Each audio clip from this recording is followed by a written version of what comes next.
জাতীয় সংসদ নির্বাচনকে সামনে রেখে দিনাজপুর ৩ আসনে বেগম খালেদা জিয়ার পক্ষে মনোনয়নপত্র জমা দিয়েছেন দলীয় নেতাকর্মীরা। এছাড়াও বিভিন্ন আসনে চলছে প্রার্থীদের মনোনয়নপত্র সংগ্রহ ও জমাদান কর্মসূচি। ২৯ ডিসেম্বর সোমবার বিকেল ৫টা পর্যন্ত চলবে এই কার্যক্রম। উৎসবমুখর পরিবেশে সুষ্ঠু ও সুন্দর নির্বাচন অনুষ্ঠানের প্রত্যাশা প্রার্থীদের। প্রতিনিধিদের পাঠানো তথ্যচিত্রে সুলাইমান কবিরের রিপোর্ট। ত্রয়োদশ জাতীয় সংসদ নির্বাচনকে ঘিরে দেশব্যাপী চলছে ভোট উৎসব। মনোনয়নপত্র সংগ্রহ ও জমা দিতে ব্যস্ত সময় পার করছেন সম্ভাব্য প্রার্থীরা।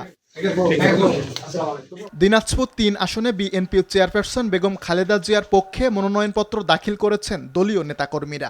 বিকেলে জেলা রিটার্নিং কর্মকর্তা ও জেলা প্রশাসক মোহাম্মদ রফিকুল ইসলামের কাছে মনোনয়নপত্র জমা দেন তারা। কক্সবাজার ১ আসনে মনোনয়নপত্র জমা দিয়েছেন বিএনপির স্থায়ী কমিটি সদস্য সালাউদ্দিন আহমদ। শরীয়তপুরকে আধুনিক ও উন্নত শহর হিসেবে গড়ে তোলার অঙ্গীকার জানিয়ে মনোনয়নপত্র জমা দিয়েছেন শরীয়তপুর ৩ আসনের বিএনপি প্রার্থী মিয়া নুরুদ্দিন আহমেদ অপু।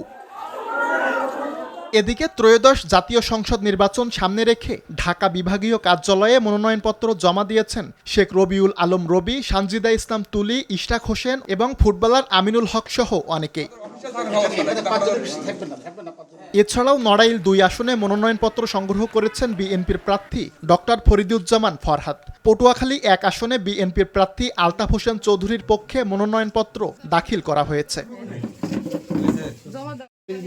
এছাড়াও ভোলা, ফরিদপুর, মাদারীপুর, গোপালগঞ্জ, চাঁদপুর, বরিশালের বিভিন্ন আসনে মনোনয়নপত্র জমা দিয়েছেন বিএনপি নেতারা।